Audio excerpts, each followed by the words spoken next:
Síguenos, @Factores de Poder. Suscríbete en nuestro canal de YouTube. Activa las notificaciones y mantente informado.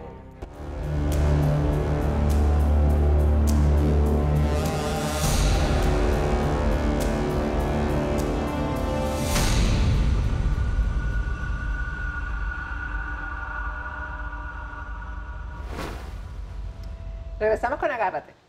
Si tú estás buscando un local comercial en la estratégica zona del Doral, yo te recomiendo Elite Centre al Doral, que es un edificio totalmente inteligente con sótano de estacionamiento para visitantes, lo cual ustedes saben es muy difícil en el Doral, y es el primer edificio boutique de la zona. Por cierto, que el piso 5 está totalmente disponible, así que eso como para un restaurante sería una maravilla porque la vista es muy buena. Acuérdense que el revestimiento va a ser totalmente de cristales, así que el quinto piso que está disponible es buenísimo para cualquier negocio, pero realmente un restaurante ahí quedaría pero perfecto. Los locales comerciales todavía están a precios de preventa a pesar de que el edificio está casi totalmente terminado. Bueno, vamos en este segmento del programa a tratar de explicar la economía de Venezuela. Eso no lo entiende nadie, no lo entendemos nosotros que estamos afuera, pero mucho menos el que está allá adentro. Gente que ha salido de viaje y ha estado afuera un mes y regresa y la vida le cambió totalmente porque ya no entiende la moneda, no entiende el precio de los artículos, etcétera. Con nosotros está Mauricio Tancredi. Él viene del sector empresarial, es economista, fue presidente de Consecomercio y actualmente aquí es secretario de la Cámara de Comercio Venezolano-Americana. Gracias, Mauricio. Muchas gracias y feliz cumpleaños. Gracias. Bueno, lo peor para mí en el cumpleaños es tratar de entender la economía, que siempre ha sido tan mala para la economía, pero mucho menos la economía que está de Venezuela. Uno de los casos, Mauricio, que yo quiero aclarar aquí, ¿por qué se está cobrando en dólares? Precisamente los empresarios, los comerciantes en Venezuela. Incluso hay un restaurante, y esto se ha hecho viral en las redes, un restaurante que queda en el Hotel Ávila, que por cierto, el Hotel Ávila es del gobierno, que yo sepa. Bueno, el restaurante cobra en dólares, e incluso da la cuenta para hacer las transferencias por CELE, que es un método que se utiliza aquí en Estados Unidos con los dólares. Bueno, ahí dan el número de cuenta, etcétera, todo, hasta los pequeños son en dólares. ¿Cómo es eso, Mauricio? Ciertamente, bueno, mira, en un país como Venezuela, donde no hay cifras oficiales, donde no hay cifras confiables que vengan del sector oficial, como ocurre en todas las economías y todos los países del mundo, pues cada quien tiene su versión, de la situación. Y entonces, eso lo que lleva es a que se anarquice la economía. En Venezuela, desde hace unos años para acá, el consumidor y el empresario se ha dado cuenta de que el bolívar cada vez pierde más valor. Y entonces, sencillamente, a raíz de lo que ocurrió en el mes de enero, que fue vamos a llamar la flexibilización de la ley de ilícitos cambiarios en el país, entonces cada quien decidió hacer las cosas a su manera. Y básicamente, una economía que ya venía dolarizada desde el año pasado, desde el año antepasado, y el año pasado pues simplemente salió del closet y están ahora hasta los organismos oficiales cobrando en dólares, porque Venezuela es el único país que tiene una moneda oficial, pero trabaja con otra que también está sujeta a la inflación, porque tú bien lo acabas de decir. Las cosas en Venezuela están costando más caras que aquí. Por ejemplo, claro, tú comparas un precio en una de estas cadenas de tiendas que tú vas aquí en Estados Unidos y vas a Venezuela y es infinitamente más costosa. Y inclusive metiéndole todos los precios y todos los costos que lleva llevar mercancía para allá, sencillamente lo que hay es una gran anarquía y una gran inflación y especulación al mismo tiempo. Entonces, Venezuela es producto de la falta de políticas coherentes, firmes, de parte del gobierno nacional, que sencillamente se ha abstraído de todas esas cosas simplemente para dedicarse a lo suyo, que es la política. Ahora, pero esto es a propósito, o es que se les fue de las manos el tema del gobierno, porque todo ya es público y notorio esto del cobro de los servicios en dólares, incluso servicios profesionales. Ya los odontólogos cobran en dólares, bueno, porque también que si los materiales son en dólares, etcétera, los médicos, todo. Entonces, el gobierno sabe eso y ¿por qué no hace nada? Mira, el gobierno aprieta y afloja. El gobierno aprieta y afloja. Fíjate que, por ejemplo, todas las leyes que han creado desde hace 10 años para acá, la ley de precios justos, la ley de ilícitos cambiarios, todas están diseñadas para convertir al empresario en una especie de operador ilegal.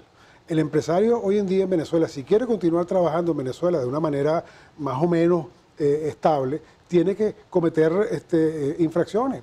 porque existen unas leyes que de por sí ya penalizan toda actividad económica en Venezuela. Tú tienes, por ejemplo, una ley de precios justos que te obliga a que tú le pongas solamente un 30% de margen a los productos y no le puedes restar o no le puedes añadir todos los tributos y todos los impuestos que tú pagas. Entonces, al final, si tú haces las cosas como dice la ley, pues sencillamente todo el mundo estaría fuera del negocio, tal y como ha ocurrido con más de 8.000 empresas en los últimos 10 años. En el año 2003-2004, que se tienen cifras del Instituto del INE en Venezuela, que había más o menos 13-14.000 empresas operando. Hoy en día hay menos de 4.000 empresas operando. Entre ellas están menos de 3.000 industrias, que están muchas de ellas operando en esa época. Entonces, cuando tú tienes unas leyes que más bien atentan contra la libertad económica, la libertad de acción, la libertad de emprendimiento, pues sencillamente lo que vas a tener es unos comerciantes y unos empresarios tratando de sobrevivir, tratando de llevarle el producto al consumidor y haciéndolo de cualquier manera posible, entre ellas dolarizar los productos. Una pregunta que tiene que ver con eso. Y que vamos a tratar de explicársela a los seguidores, porque, bueno, resulta que unos comerciantes deciden irse del país, cerrar, o simplemente ya no sigo más en esto, y otros deciden eso, me quedo, pero voy a tener que, por la izquierda, hacer algunas cosas, etcétera, como por ejemplo, o acaparar o subir precios más, poner los precios por encima de lo que el gobierno lo ha decidido o lo ha normado, ¿no? Cuando ocurre que, por ejemplo, llegan estas cooperativas o estos grupos que entonces agarran y cierran un negocio y la gente se alegra. Se alegra porque bien hecho, porque tú nos estabas robando, le dicen al comerciante, porque tú tenías tanto acaparado. ¿Qué ocurre ahí? O sea, la explicación que le podemos dar a esa gente que se alegra porque el comerciante lo cerraron o porque le quitaron toda la mercancía. Nos consta que el empresario, el comerciante ha sido tomado como el enemigo. De hecho, hoy, no sé si mucha gente, muchos de los televidentes estarán al tanto. Hoy hubo una marcha que salió de PDVSA La Campiña, en Caracas, hacia Fede Cámara, que está apenas a una milla y tal, sí. Y llegaron un poco de gente con pancarta, no sé qué, acusando, pintaron las paredes, lo mismo hicieron en Barquisimeto y también en otras ciudades. ¿Promovido por el gobierno o esos son ciudadanos espontáneos? Mira, espontáneos no creo. Pues si salieron de PDVSA. Pero tampoco te podría decir que fue promovido por el gobierno, pero salieron de PDVSA La Campiña. Entonces, y eso no es la primera vez que ocurre tampoco. El empresario siempre ha sido como el enemigo. Yo recuerdo la época del primer DACazo, que fue en el año 2013. DACA era, para los que no saben, una cadena de tiendas de electrodomésticos de línea blanca en Venezuela que era muy próspera, vendía a tremendos precios y de repente, de un día para otro, llegó el gobierno nacional y los obligó a vender a precios por debajo, según ellos, de los costos de importación, y resulta ser que se comprobó después que DACA había recibido más de 400 millones de dólares a través de Cadivi, y aparte de eso estaba en componenda con el mismo gobierno nacional. Después fueron a lavar dólares a Panamá. Después, y de hecho los dueños ni siquiera estaban viviendo en Venezuela. Sí. Entonces, todo esto es una estrategia que se ha comprobado años después a costa de que sufran muchos comercios, a costa de que sufran muchas familias, mucho desempleo, mucha informalización, porque esa es otra cosa. Los negocios, de los guerreros comerciantes, no es que se han ido para su casa, han montado sus negocios en la calle, han salido a hacer las cosas de cualquier manera porque existe una fibra importante de emprendimiento en el Venezuela. Entonces yo no voy a decirte que todos los empresarios son unos santos ni que todos,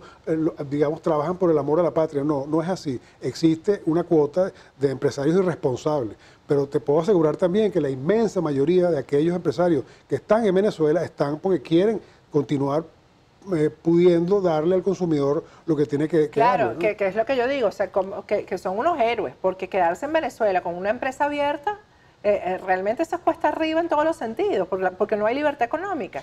Entonces, por ejemplo, cuando a un negocio lo saquean y le dejan las estanterías vacías, ¿qué es lo que ocurre después? Para el comerciante y para el usuario, para el consumidor. Para el usuario, eso fue una flor de un día.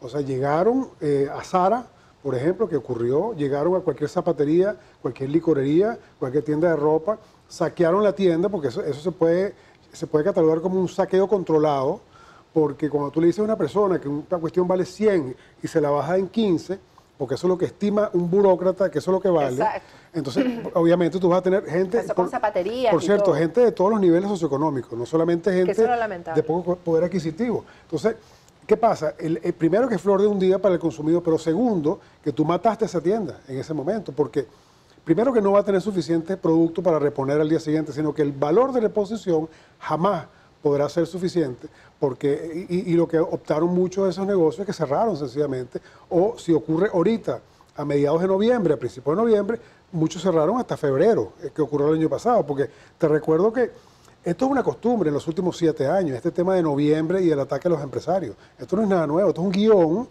que viene desde el 2011, desde la creación de la ley de precios justos, cuando congelaron aquellos famosos 18 productos de limpieza, comida, etcétera.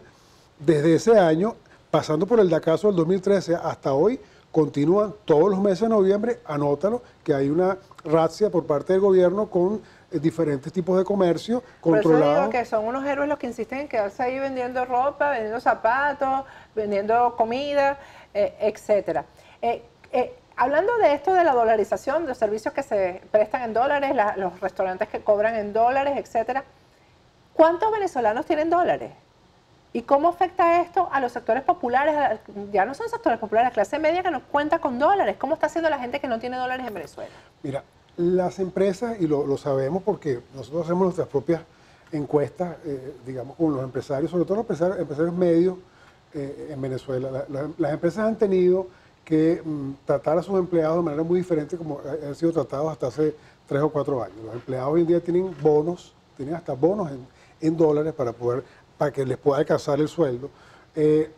Los negocios ya pasaron de ser negocios comerciales a ser negocios financieros. Los tesoreros de los negocios, los jefes de finanzas de los negocios, venden un producto, lo cobran o lo precobran, porque esa es otra modalidad, ya el crédito se acabó, porque tú no puedes dar crédito a un país con esa hiperinflación como la hay. Tú precobras la mercancía y sales corriendo a buscar los dólares en el mercado, que a través de los mecanismos que tiene el gobierno, de alguna manera lo filtran también. Por eso te digo que no hay que ser un genio para entender que esto es parte de un guión, que es que el gobierno nacional, que comercia con los dólares, los coloca en el mercado de alguna forma para que los comerciantes y los empresarios no se mueran, pero que pasen todo el tiempo boqueando, sufriendo, débiles, desamparados, y cuando ven que se van a morir, le dan un vaso con agua para que no se mueran. Eso es lo que está pasando en Venezuela, no ahorita, lo que está pasando desde hace varios años. Entonces, una vez que uno se da cuenta de que todo esto está escrito, porque hoy en día uno tiene que decirlo con toda confianza y con toda claridad, una vez que tú te das cuenta que todo esto está escrito en una cosa que se llama el Plan de la Patria, que diseñó, viene de Cuba y de Rusia. Entonces, una vez que tú te das cuenta de todo esto, entonces tú dices, bueno, ya va, esto es lo que ha estado ocurriendo, y más o menos te da como una especie de, ok, ya sé lo que va a pasar, y yo sé para dónde vamos, y ya sé para dónde no vamos. Esto jamás va a cambiar. Siempre hemos pregonado que lo que hace falta en Venezuela es un cambio de modelo económico, un cambio de mentalidad, y ya estamos entendiendo que eso no va a ocurrir con este gobierno. No, y es que no se asesoren, es que no se quieren asesorar. Ellos quieren hacer las cosas de esa manera, porque eso está en un manual, efectivamente. Lo que estaba pasando en Venezuela es que muchas familias se sostenían con las remesas. Bueno, tanta gente que ha salido por esas fronteras a pie es para trabajar y mandar para Venezuela. Ahora hay un montón de detenciones y todas tienen que ver con esto de las remesas. Gente que ha recibido dinero y que lo ha recibido por cambistas que le han resuelto el problema a muchas familias. Esto ya en Venezuela no le resuelve la vida a la familia, porque ya el cambio claro, ya no puede cubrir las necesidades de una familia. Volvemos a lo mismo. Es la discrecionalidad del gobierno con respecto a sus leyes.